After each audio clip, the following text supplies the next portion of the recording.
Kayod ng kayod pero hindi makaipon at kung minsan, nai-scam pa.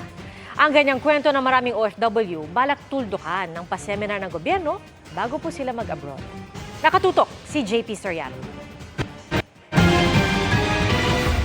5 taon tiniis noon ni Margarita ang mawalay sa mga mahal sa buhay para sa 30,000 pisong buwanang sahod bilang healthcare worker sa Saudi Arabia. Malaking halaga noong 2013, lalo na kung naipon sa kalahating dekada.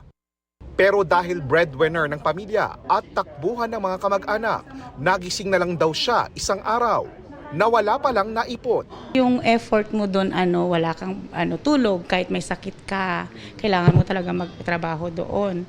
So bali, kung nung pagkagising mo lang, nandito na ako sa Pilipinas, sir, sabi ko, dapat nag-ipon na ako before, hindi lahat ibibigay sa kanila. Wala mang pagsisisi sa pagtulog. Sana raw ay nag-invest din siya sa pagkakakitaan.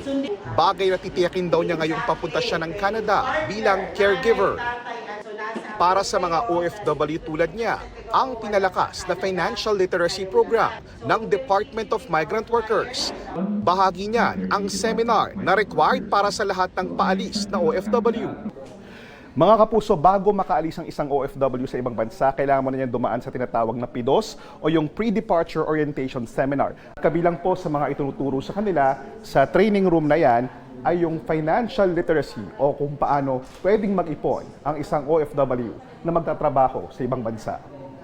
Katuwang sa pagpapaintindi sa kanila sa halaga ng ipon, investment at kung paano iiwas sa mga scam ang ilang pribadong bangko, pati na Philippine Stock Exchange o PSE. Nagpirmahan ng kasunduan para sa collab na ito. Ang partnership sa PSE makakaengganyo sa pag-invest nila sa mga kumpanya sa Pilipinas. Dagdag tulong na sa pagpapalago ng ekonomiya at paglikha ng trabaho sa Pilipinas. Pagkakataon pa para kumita sila. So that there will be more Filipinos educated in terms of how the Philippine stock market works, high risk, low risk, high yield, low yield, how to prevent dubious stock offerings or scams or what have you. At pag nagdesisyon silang bumalik sa bansa, tutulungan din sila ng DMW na pumasok sa pagpasok sa negosyo. Ikinatuwa yan ng first-time OFW na si Joanna. Siyempre, of course, makaipon para in the future, pag nakauwi na, so magbi-business. Para sa GMA Integrated News, JP Soriano, nakatutok 24 oras.